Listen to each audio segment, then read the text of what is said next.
Time to actually play this slop again, I guess. Whoops, hold on. Nah, that's not it. Wait, no. There we go.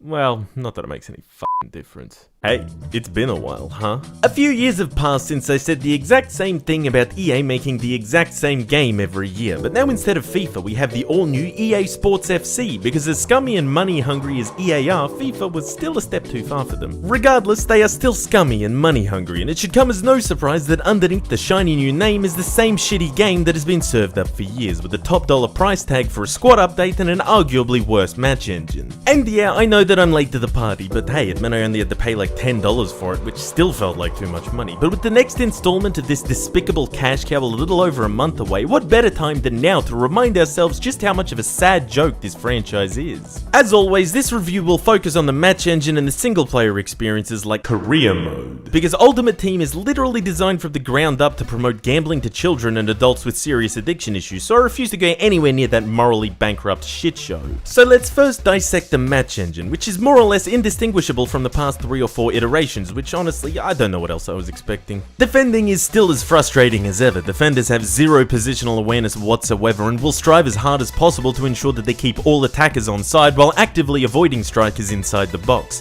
Through balls straight up the middle are far too effective, and cutting the defensive line apart is still far too easy. And when you do make a tackle, the ball still has a tendency to just bounce straight back to the attacker's feet, and goalkeepers, while occasionally making somewhat coherent yet still questionable saves, are still most of the time as effective as a wet newspaper between the sticks. The game touted its new FC IQ feature, meant to be some sort of AI-driven, real-time, whatever the fuck other buzzwords they threw in there, that is meant to make tactics and positional play better, but it has zero impact on the gameplay whatsoever, just as pointless as setting player roles and tactics has been in previous games. It's the same shit that they've just ripped from Football Manager, except that it doesn't actually do anything. Setting midfielders to be on a defensive role still doesn't compel them to actually attempt to help your defensive line unless you manually drag them back, and the difference between a poacher, advanced forward, or target man is literally nothing in the actual match engine. The AI is dog water, both in control of the team you're playing against and at positioning the players you aren't in control of, and it still has the tendency to absolutely shit the bed when in on goal and is often laughable in defense, even when playing on world class and ultimate difficulty.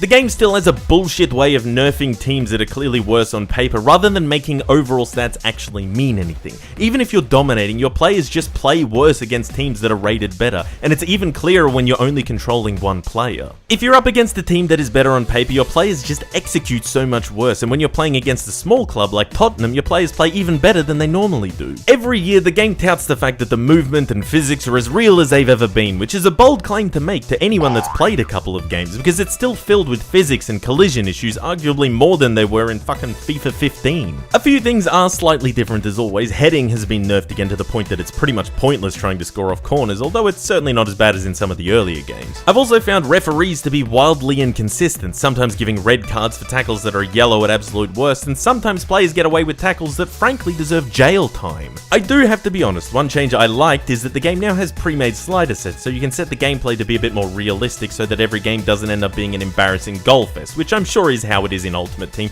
but at least I don't have to deal with it in career mode, even if it means basically modifying the game. Speaking of career mode, now it's time to see what all the hard-earned money was spent on with all of these new features like Twitter. Just as expected as Arsenal bottling a title race, absolutely no effort has been put into making any of the gameplay more fun nor the management side of it any more complex. Press conferences and player conversations are still just as brain dead as ever. You can now go overboard and make players complacent, but it's still just as easy to make sure that bar doesn't go up too far by picking from small, medium, large, or negative morale boost. There's never any insight whatsoever to what actually happened in the game, nor ever anything interesting being talked about pre-match, and it honestly again just makes me realize that even though they're mediocre in Football Manager 2, they're still infinitely better than these monkey brain dopamine exercises. Match simulation is still the same mobile game Football Manager ripoff as it has been for years, but I was initially excited to see Tactical View, which lets you actually watch the game in real time, kind of like FM but with 3D graphics that don't look like the year 1998. But when it says Tactical View, it actually means AI Tactical View, because if you actually set tactics or change them mid-game yourself, the AI will literally just override it again. What is the fucking point of this mode if you can't manually adjust tactics on the fly? You can make subs, yeah, but any changes to your formation or playstyle are immediately overwritten again by the AI in control of your team as soon as you make them. This is a literal waste of time. You have the option to only play highlights specifically, which feels like Gen Z mode. Bro can only be asked to play the dopamine parts. Maybe they should have a version with Subway Surfers and Family Guy on the side too. But half the time you get thrown into a highlight where there's no actual chance of you getting the ball anyway. There's this new coaching mechanic to boost player development, but it requires absolutely no brain power whatsoever and really just takes a bunch of money away from being able to actually sign players and overhauling your squad, which is bad because that's the only moderately satisfying part of playing this game at all. Every single year the UI gets worse. It's even more clunky and unresponsive and less intuitive with fewer things being visible at once, and you still don't have an option to just press a button to save, nor even a menu option. You have to fucking exit the game mode to save manually, which my autistic ass can't handle. You still can't adjust your wage and transfer budget, and even worse, you can't even see what it is until you actually go in to negotiate a contract. You can see a very vague budget listed in the Office tab, but it still never directly translates to what you're able to offer, which would be nice to know before I went to the fucking bargaining table. They've added these youth tournaments into the game, which are essentially just a 5v5 rush mode with your youth academy players, but they feel like an obstacle to the actual gameplay more than anything, as well as being a really shitty representation of a youth system. Otherwise, scouting, youth academies, transfers and contract negotiations, and the player development system that's also ripped from Football Manager are all as bare bones as they have been for years, because God forbid EA actually even pretend to put any effort into the game mode that doesn't print them free money.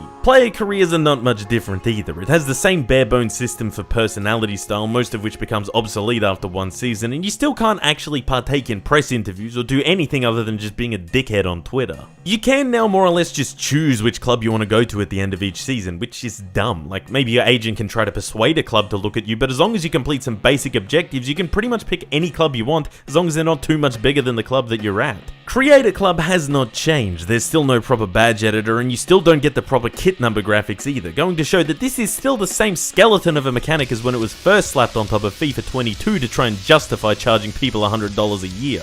EA was also very proud of this new mechanic where you can jump into a live point for manager mode, but like, who the fuck is actually gonna do this? And the only other new feature is that your newsfeed is now just Twitter with an absurdly inflated amount of likes. But I do have to give EA some credit. They did get the likeness down well, because all of the comments look like incoherent babble written by bots, which is just like the real thing. And so now on the eve of EA Sports FC 26, we are here wondering how the hell we got to this place. This hellhole in which EA continues to beat a horse that's been dead for so long that it's fossilized, but it somehow keeps working. There's a reason this game keeps being made, and it's not out of passion for game development or wanting to provide a cutting-edge experience to football fans and gamers alike. Otherwise, they might have bothered adding new animations that haven't been in the game for at least 3 years, might have fixed all of those typos and formatting bugs within the last 11 months of this game being out, or hell, might have found a loading screen that's more than fucking 240p. It can't get any more obvious than it already is that EA is not for the fans, they're for the profits. And while people continue to buy this game, they will continue to keep serving the same garbage up every year while raking in millions of dollars for not even doing the bare minimum. It's almost poetic that now every time you launch this game, you're forced to see a fucking ad to buy the next one. It's shameless. It's planned obsolescence. Only this franchise has been obsolete for at least a decade.